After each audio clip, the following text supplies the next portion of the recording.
Muy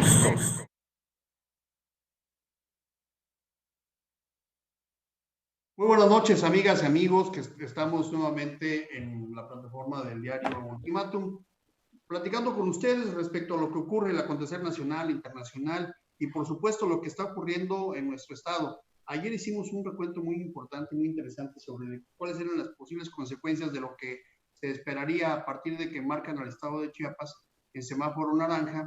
Y bueno, pues no nos equivocamos, hemos encontrado las plazas llenas, la gente saliendo, pero hoy parece ser que hay marcha atrás y este semáforo que al principio nadie entendió, hoy creo que lo entienden menos. O sea, no ha sido parte, digamos que una estrategia clara, sino más bien ha generado mucha confusión. Así que ese es uno de los temas muy importantes que vamos a tratar hoy. Hay muchos temas que siguen estando dentro del ámbito, digamos, del análisis. La próxima visita del presidente de la República a los Estados Unidos sigue estando presente también lo que está ocurriendo en nuestras comunidades. En Chamula también tenemos ahí un tema muy interesante que vamos a platicar con ustedes. Y hay algo que me gustaría que tratáramos, aunque sea de manera, digamos, tangencial, porque está desarrollándose apenas este tema, es el boicot que se le está haciendo a Facebook por permitir, digamos, que se sigan anunciando temas de odio. Y tiene implicaciones ese tema, hay cosas muy interesantes. ¿Por dónde empezamos, Mariqueta? Pues por supuesto, tú como mujer, pero déjame decirle primero buenas noches, Juan Carlos, buenas noches, Ricardo de Muro, buenas noches, Queta, y buenas noches a todos los que nos acompañan. ¿Por dónde empezamos, Queta? ¿Te interesa el tema de San Juan Chamula, me decías? ¿Cómo lo abordamos? ¿Cómo lo ves? Bueno, el tema de San Juan Chamula, lo que se presenta, ¿verdad? Fueron a dar posesión a la Comisión de Educación en una comunidad pequeña de San Juan Chamula. Al parecer fue también la diputada Patricia Amás, les dio protesta, ¿verdad? Y por la noche se dieron de balazos y murieron 3. Se habla de que son pleitos entre el presidente municipal y el presidente concejal. Ves que ahí las figuras, y sobre todo últimamente, les han dado mucho juego a estas figuras tradicionales. Sí. ¿No? Sobre todo se ha dado el caso de darle mucho juego a estas figuras tradicionales cuando hay mujeres como presidentas municipales, le nombran a un presidente concejal que tiene mucho poder y le hace contrapeso a la presidenta municipal. Pero en el caso de Chamula se da un enfrentamiento entre los dos, ¿verdad? Que desafortunadamente al parecer provocó este incidente, ¿no? El presidente concejal es Juan Chilón y el presidente municipal es Ponciano Gómez, ¿no? En Chamula. Muy bien, pues el tema de Chamula no es lo mismo de lo que estábamos hablando, lo decimos para aclarar al público, a la gente que nos sigue, no tiene los mismos síntomas, digamos, de lo que ocurrió en Carranza, Totolapa y La Raíza, porque no está relacionado con lo del COVID. Es un tema de disputa por el poder y una obsesión de alguna manera de imponer formas de representación, digamos, democráticas occidentales ante las culturas que pues han sido siempre históricamente defensoras de sus formas de representación. Esta contradicción entre lo moderno, lo posmoderno y lo tradicional ha generado muchas muertes, no solamente de San Juan Chamula, sino en otros municipios. Pero San Juan Chamula es la tercera vez en este año y me parece que ese es un tema que te interesa y que has hablado mucho de él, Ricardo de Muro. ¿Cómo lo ves? Pues sí, yo creo que efectivamente Chamula es un caso para estudio político interesantísimo, porque es una larga historia de conflictos y que prácticamente arranca desde el momento en que llegan ahí de las brigadas culturales y estoy hablando de la época cardenista, cuando se alfabetizan a varios jóvenes indígenas y que después van a regresar a sus comunidades y van a conformar los primeros cacicazgos. Chamula hay que considerar que los conflictos que existen se dan en torno a las disputas por poder en medio de una miseria, ¿no? En la plaza central están los 3 símbolos del poder en Chamula: la iglesia de San Juan Bautista, religioso, el municipio que podría representar el poder local, y el edificio que ostenta las iniciales del Partido Revolucionario Institucional. Y en torno a eso, en medio de la miseria, todo lo que tiene valor, desde las velas, las Coca-Colas, los predios, el estacionamiento de los autos, el tráfico de armas, el tráfico de drogas, es en disputa entre 2 grupos. Y bueno, San Juan Chamula tradicionalmente siempre ha sido un bastión priista y un símbolo político muy importante para Chiapas y para la cuestión indígena. No hay que olvidar, hay una frase que se le atribuye a Manuel Velasco Cuello, quien decía en su campaña de que quien ganaba Chamula ganaba Chiapas. Y también pues no es gratuito de que prácticamente todos los presidentes municipales y gobernadores lo primero que hacen es ir a disfrazarse de indígenas o de chamulas, mejor dicho, a que se pongan el chuk y el sombrerito, por muy ridículos que en ocasiones se vean, y a que les den el bastón de mando. Y bueno, eso lo hizo, no hay que olvidar que José Antonio Mida ya arrancó su precampaña presidencial. Peña Nieto también. Peña Nieto, López Obrador llegó como candidato. Y bueno, todo eso le da una significación especialísima a San Juan Chamula, siendo tradicionalmente un municipio donde predominaba la hegemonía priista. A mí nunca se me olvida que en la elección de Carlos Salinas de Gortari, Chamula creo que fue el único municipio en todo el país en que el PRI ganó todo, o sea, no hubo votos en contra del PRI. El total, los votos, y ahí están las planillas electorales, era todo para el PRI, 0 para la oposición. La situación empezó a cambiar un poco cuando vino el proyecto del Partido Verde.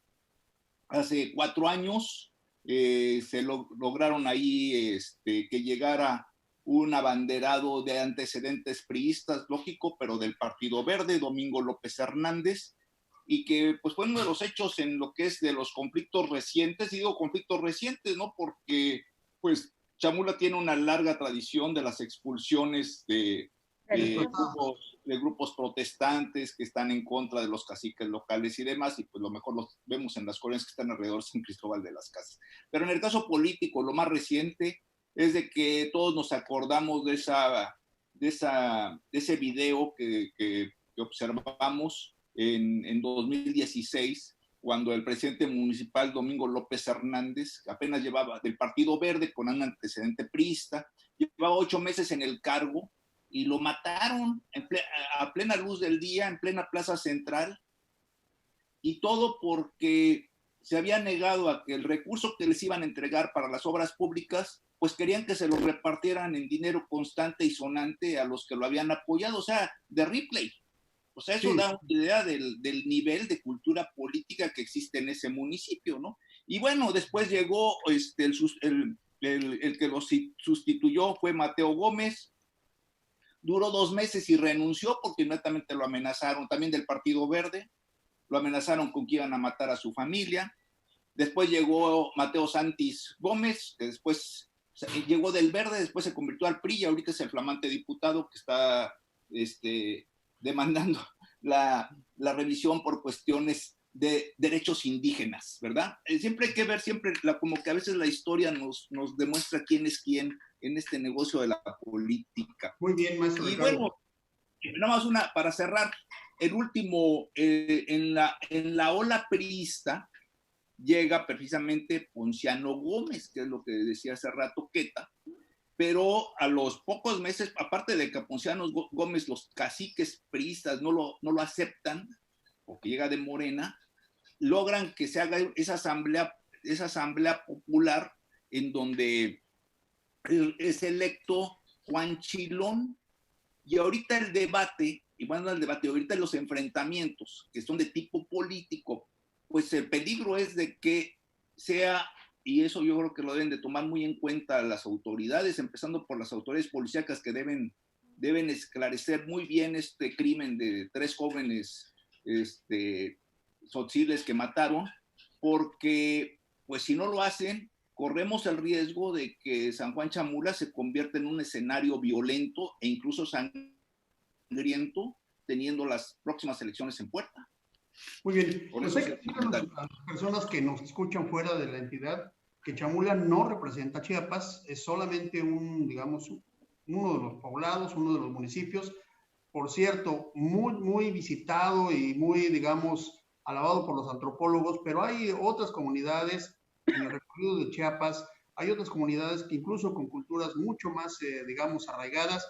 En realidad, esto no es solamente un tema, digamos, de respeto a los derechos indígenas, hay una disputa clara del poder entre varios grupos, como está diciendo el maestro Ricardo del Muro, y ojalá que sí se pongan manos, que se hagan las cosas muy rápido y además apegados a derecho, porque, y con mucha sensibilidad política, porque la verdad es que en cualquier momento puede desbordarse San Juan Chamula. ¿Cómo ves, maestro Juan Carlos Calimayor? Me llama la atención, desde la crónica de Bernal Díaz del Castillo ya se hablaba sí, exactamente.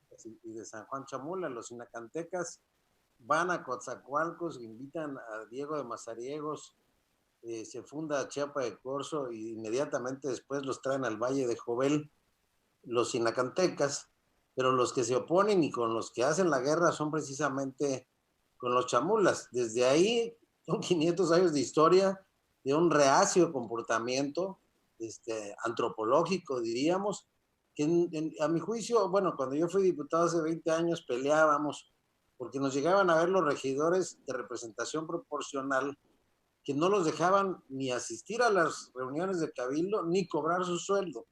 Es decir, no se ha terminado de implantar un modelo de elecciones, pero lo que sí yo acusaba, y creo que persiste, es hay una perversa relación entre el poder en turno, el que sea, y lo que representa San Juan Chamula en términos de conflictiva, pero también en términos de su listado nominal y sus votos, ¿no?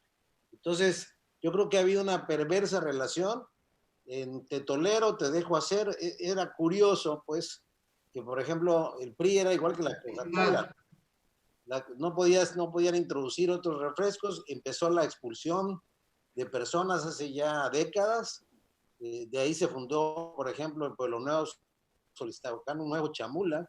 Se formó por allá a la salida de San Cristóbal. Rincón Chamula, que es todo un caso. Rincón Chamula, también se formó una comunidad de adventistas, si no me equivoco, en Teopisqui y San Cristóbal. Es un nuevo poblado de expulsados por la intolerancia religiosa. Y bueno. No, y allá por Maravilla, Tenejapa, hay muchas comunidades que estaban en Chamula y que han creado nuevas comunidades en la selva porque son desplazados. Bueno, me ha platicado Jorge López Arevalo que se encontró una pequeña comunidad en Florida, en Estados Unidos, que se llama Nuevo Rincón Chamula, también allá.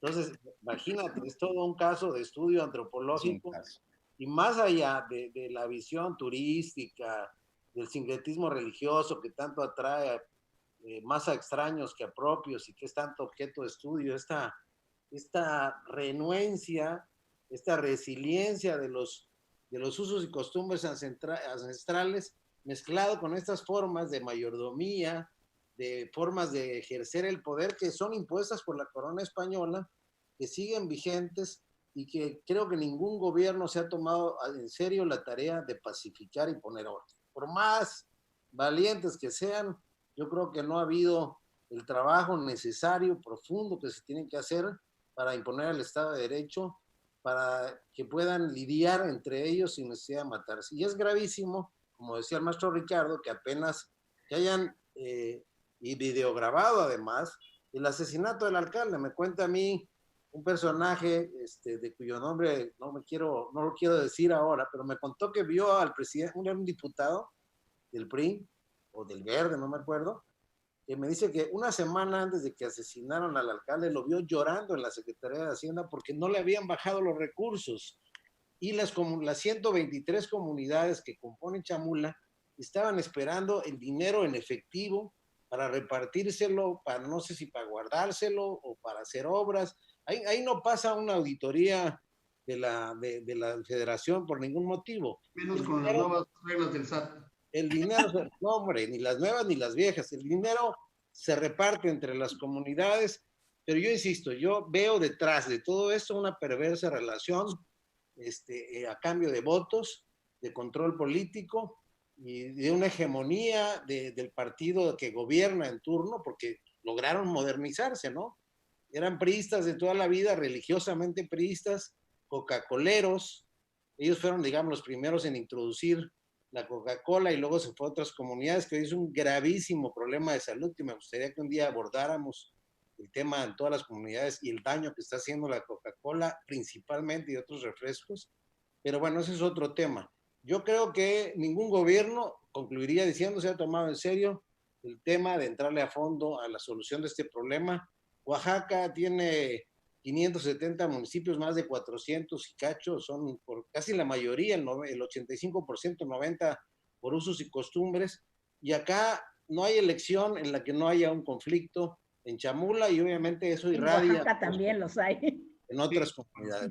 Y duros. Pues ya, pues, para nuestros amigos que nos siguen aquí justo vía internet, a través de Facebook, déjenme decirles que, bueno, no hay conclusiones en estos casos porque lo que vamos a hacer es seguir justamente analizando lo que esté pasando. Pero como bien dice el maestro Juan Carlos, ahí están los documentos relatados desde hace 500 años, el adelantado, que era digamos, el soldado a quien se le destinaba la conquista de cierto lugar, el adelantado en este caso era justamente Bernal Díaz del Castillo, y una de las conclusiones que tiene es que no pudieron tomar San Juan Chamula. Y bueno, ¿por qué los nuevos gobiernos no han querido entrar? Bueno, pues este contubernio, o esta asociación, o esta complicidad, como dice Juan Carlos y el maestro Ricardo del Muro, pero queda muy claro, como dice la maestra Queta, que para tomar una decisión en San Juan Chamula tendría que ser prácticamente a través de la sangre, no hay de otra, están las cosas, se tendría que provocar.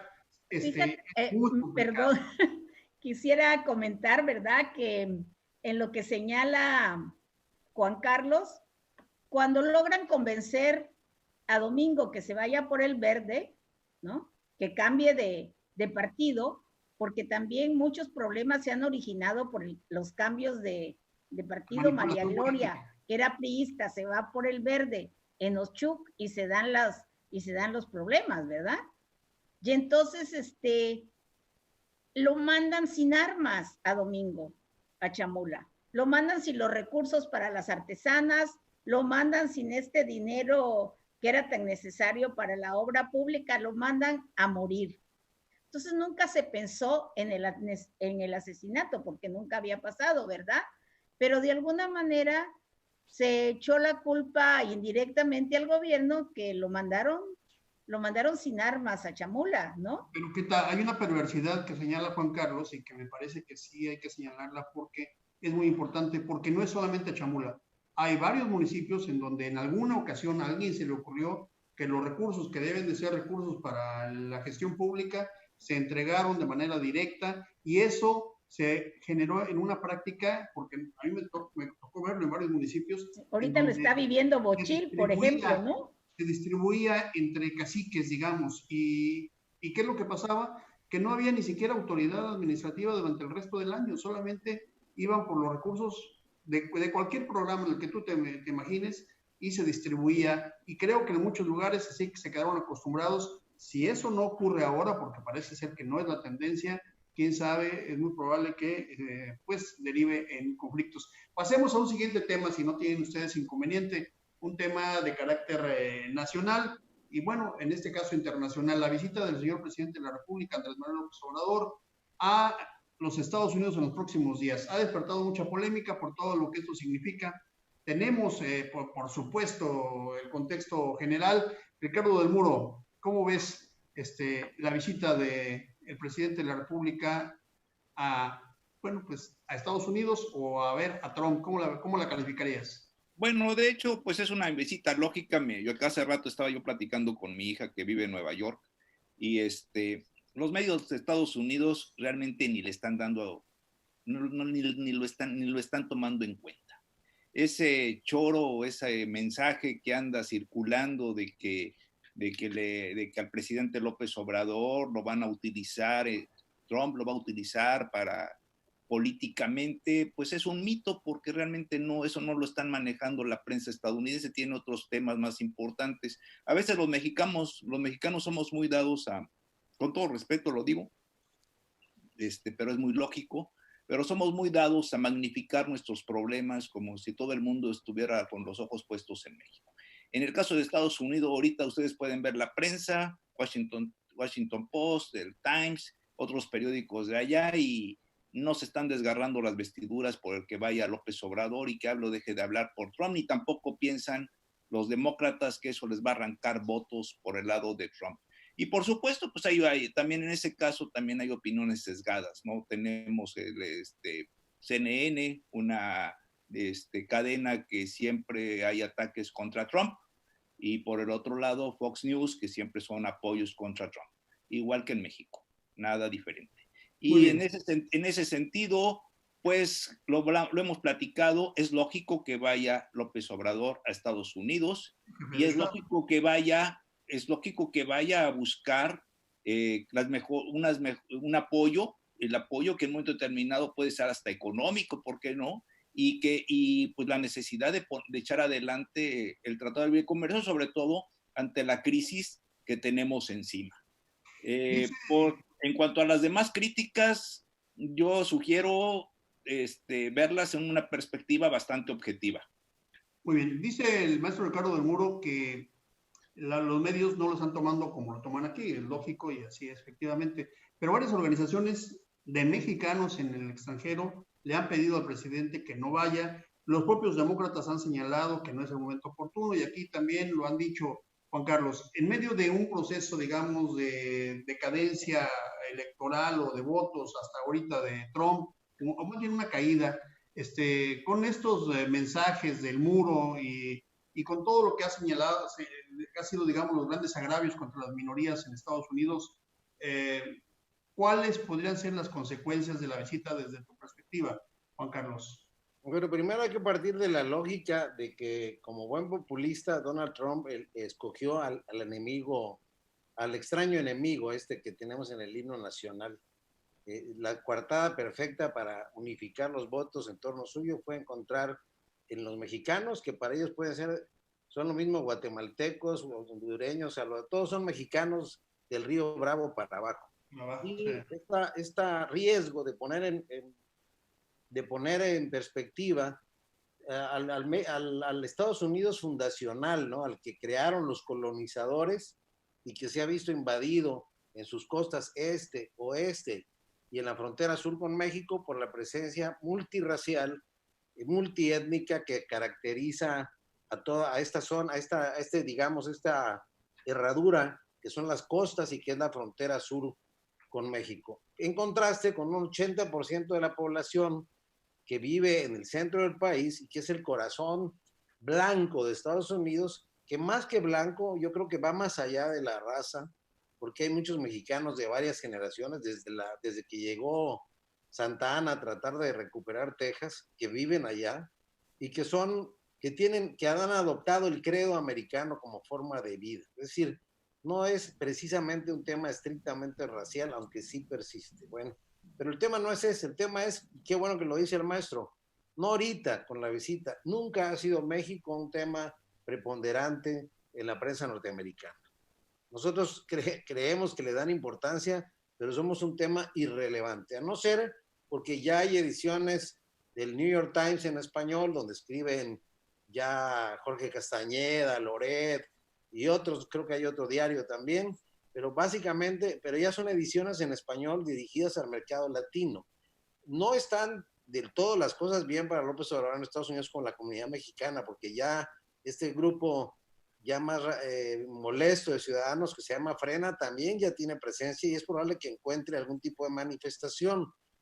Pompeo declaró ayer que, porque Pompeo ya está viendo una agenda, no solamente, o sea, el presidente dice que va por el Temec, pero ayer Pompeo dijo que le van a pedir a México que asuma una posición más clara sobre el tema de Venezuela y el desmantelamiento de la democracia allá. Entonces, veo yo muy difícil que el presidente se pueda sustraer en la visita a solo hablar de ese tema, al menos en lo cortito.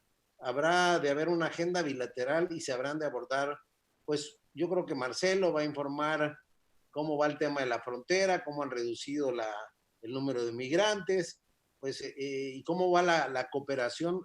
Pues es un gran aliado, el presidente ha sido reconocido por Trump pero... Como un buen hombre, dice, incluso. Exactamente, ¿no? Y bueno, yo no sé qué tan, tengo dudas de qué tan redituable le pueda resultar a Trump.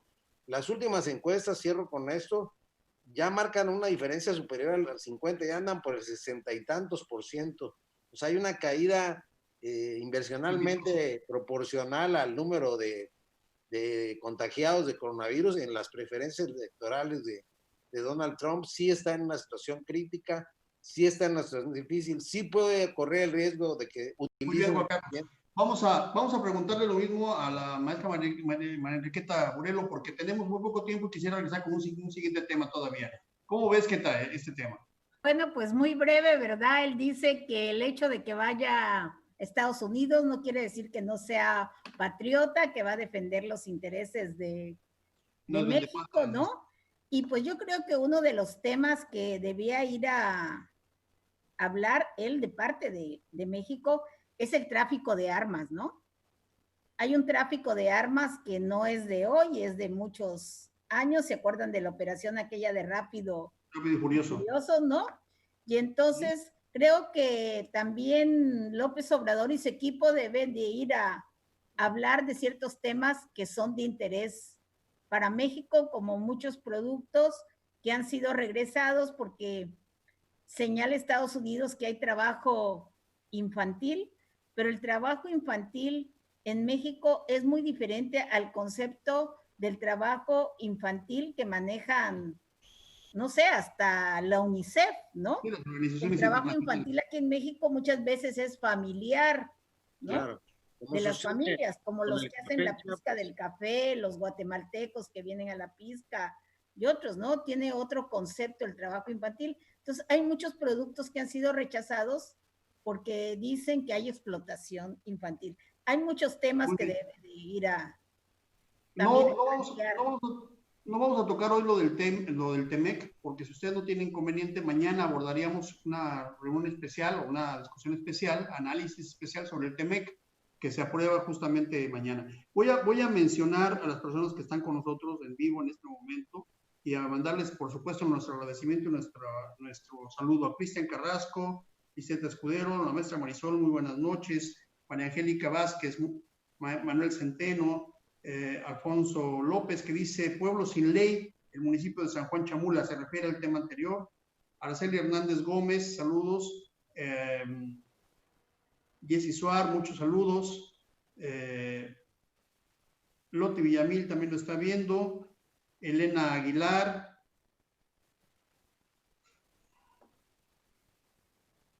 Tenemos a Ingrid Escudero, también le mandamos saludos. Y a Ulma Romaya. Me da mucho gusto a todos con cada uno de ustedes. Vamos al siguiente tema que es muy importante, tenemos muy poco tiempo, así es que por favor les pido una participación de un minuto. Hay varias empresas a nivel internacional que han señalado, han iniciado y están fortaleciendo ya un boicot muy de frente contra Facebook. Eso hizo que hoy Facebook perdiera 45,000 millones de dólares en la bolsa, que bajara varios puntos y que se calcula que si no corrige podría perder solamente en esta semana algo así como 70,000 millones de dólares por escasez de publicidad, es decir, por falta de anunciantes, y son muchísimas empresas, Coca-Cola, Unilever, muchísimas empresas internacionales más. El tema es que Facebook está permitiendo, según ellos, que haya publicidad antirracista y más bien racista, ¿no? Una publicidad racista, agresiva, y entonces estas empresas se niegan y dicen no queremos más anuncios en Facebook. Es un boicot, el primero que aparece contra las redes, el primero, digamos, del siglo en un mundo moderno. Muy rápidamente, Ricardo del Muro, ¿cómo ves este tema? Pues excelente, yo creo que esto da una pauta hacia el futuro. En un momento determinado, la prensa, en el caso de la prensa mexicana, empezó poquito a cambiar su conducta cuando ya sus lectores empezaron a abandonarla y a decirle prensa vendida. Y en redes creo que es necesario. Las redes sociales ha habido una total anarquía en cuanto a mensajes, chismes, fake news y todo lo demás. Y creo que qué bueno que lo están haciendo en este caso los anunciantes, y ojalá los usuarios sigamos el mismo ejemplo de que cuando veamos que un determinado sistema o medio o firma de noticias por las redes no corresponde a nuestros intereses, pues actuemos en ese sentido. Tal vez se está logrando la verdadera intercomunicación. Es la participación de la sociedad y este rechazo al discurso del odio y de la violencia y de pues, la continuidad del racismo, el verdadero equilibrio de los poderes en el futuro. Juan Carlos, ¿cómo ves? Mira, yo sí soy enemigo de que se cuarte de algún modo, pero por parte de los gobiernos, la libertad de expresión. Si son los anunciantes, están en todo su derecho y estamos de acuerdo, porque también se han convertido en una arma muy letal, así, en la misma manera que se han multiplicado y se han exponenciado. Hoy estamos enfrentando el fenómeno de las fake news, de las posverdades, de los algoritmos que inciden programáticamente con la inteligencia artificial en nuestras preferencias políticas, en nuestras preferencias de consumo, inclusive en nuestra forma de pensar. Entonces yo creo que como todo, por servir se acaba y tendrán que ir evolucionando las redes sociales con mecanismos más que censuradores, autorreguladores, donde tendrán que, por ejemplo, el periodismo, ya para cerrar, proliferaron en Chiapas, en todo el mundo, en todo el país. Ya todo el mundo es reportero, ya todo el mundo es periodista con un celular en mano, y no puede ser. El periodismo tiene que verificar sus fuentes antes de dar a conocer una información, tiene que ser más profesional, más serio. Pero si tú ves los noticieros de la noche, ves a Ciro, ves a Hechos, bueno, yo a veces no lo veo, pero a los programas que ves, te vas a encontrar con que la mitad de sus noticias son videos subidos a las redes sociales. Entonces, yo creo que todo va a tender a una autorregulación, y que Facebook pues está llegando a un punto ya llegó a su pico y va a tener que empezar a descender, y tenemos que ir evolucionando en las redes sociales para que no se conviertan en la plaza de la concordia y en el linchamiento que hacen ahora las redes sociales. ¿Cómo ves, Queta? Tenemos 50 segundos. ¿Cómo ves Sí, yo estoy de acuerdo totalmente, porque se ha convertido Facebook en un tribunal, ¿no? Además, en un tribunal donde ni siquiera se respeta el nuevo sistema penal acusatorio, porque no tienes muchas veces ni derecho de defensa ni derecho de réplica, ¿no?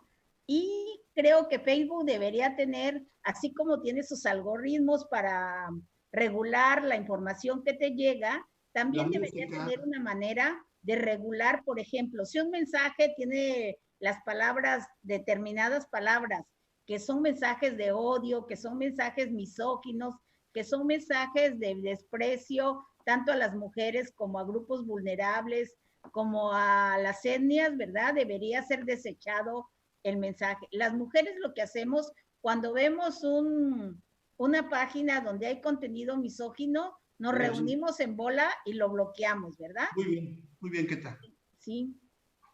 Pues nos estamos despidiendo. Muy buenas noches, María Enriqueta Burero Melgar. Muy buenas noches, Juan Carlos Calimayor. Muy buenas noches, Ricardo del Muro. Y muy buenas noches a todos ustedes que nos siguieron a través de nuestra transmisión. Estamos en el diario Ultimátum. Este fue el programa En Contextos. El día de mañana seguiremos platicando con ustedes. Queremos cerrar esta emisión mandándole un saludo muy importante y muy especial a todos los médicos y enfermeras que están haciendo frente ante esta gran pandemia que asola a la humanidad. Son los médicos, los enfermeros y todas las personas que están al frente de esta batalla, los que están representando a la humanidad en este momento. Y a todos los que están perdiendo a sus seres queridos, de verdad, un abrazo fraternal. Lo sentimos mucho. Para nosotros no son estadísticas, son seres humanos que perdemos y que pierde la humanidad. Muy buenas noches a todas y a todos ustedes.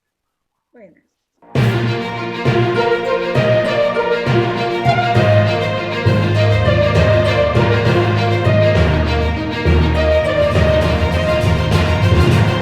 Contextos.